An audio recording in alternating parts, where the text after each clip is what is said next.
chết chi ra rồi. Có từ nào? Tiêu, lấy được.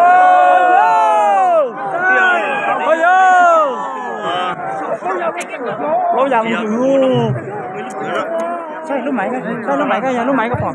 Ôi ơi. Mình quá.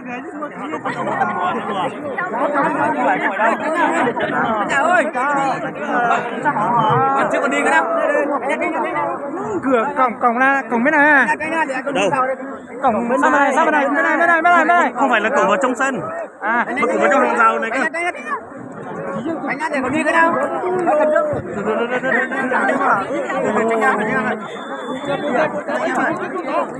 Ôi, anh đi ơi, cổng đó rồi, cái này đâu mà. Wow, đã đưa cả thiếu. Wow, đã đưa chỉ chọn chưa? Có thể tiêu.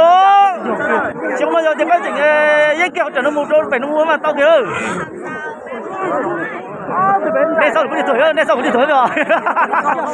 Yo.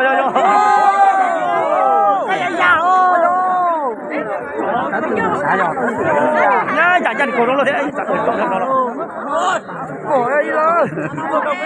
Nóng quá. Thì nó mà nó nhớ gì đâu là, nhận đối cho nó là. Cái hả cổ đó à.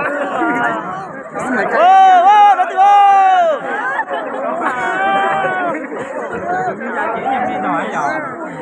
Mẹ vào xong nó trông kia được. Nó nói. Ở đây bây giờ nó còn buộc kín rồi. Buồn hết rồi.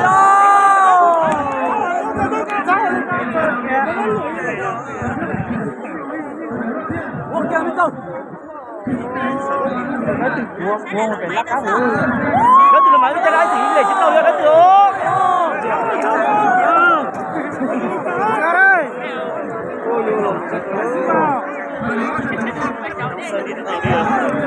Ô, nhiều lon đầu thì thiếu, nhiều lon đầu thì thiếu, đã chưa? Ôi chẳng ăn tiền, ăn tiền đâu mà chửi này, ôi hành thế rồi, bây giờ đã tiêu à, bây giờ thế đã từ nó rồi, thế tiêu,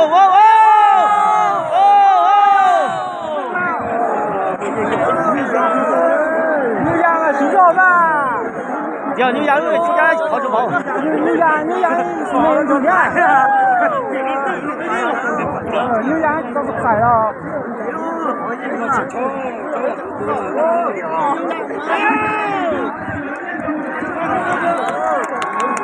Sao vậy dạng mà nhưng rồi. Sao tôi sắp về thế à?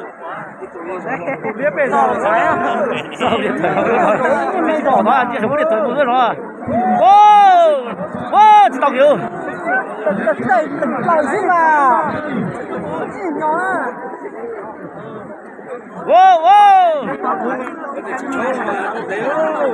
Mùi gì mà tụi nó xảy nhớ là gì. Nó thì lo cha là gì.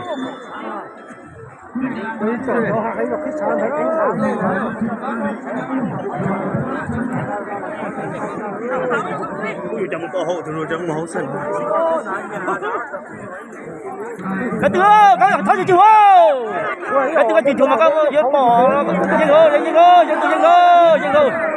dân ô thì đã như thiệt rồi thì đã chưa ấy người dán hả chứ phải tao chưa việc nhân thế đâu cứ là cái cú vậy nó cú